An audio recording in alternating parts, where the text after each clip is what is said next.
Hello everyone, in this video I'm going to show you how you can simply create transparent text in CapCut apps.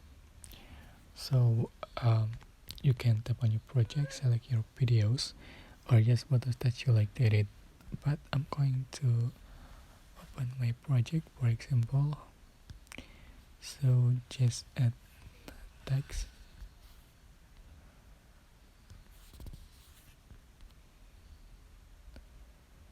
Center your text.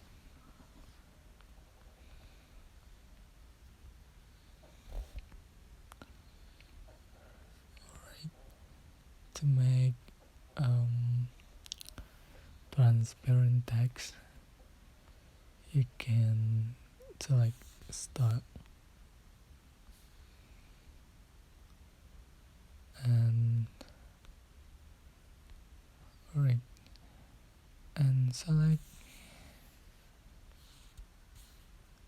text. Scroll down, you can find the opacity. Just scan the ink.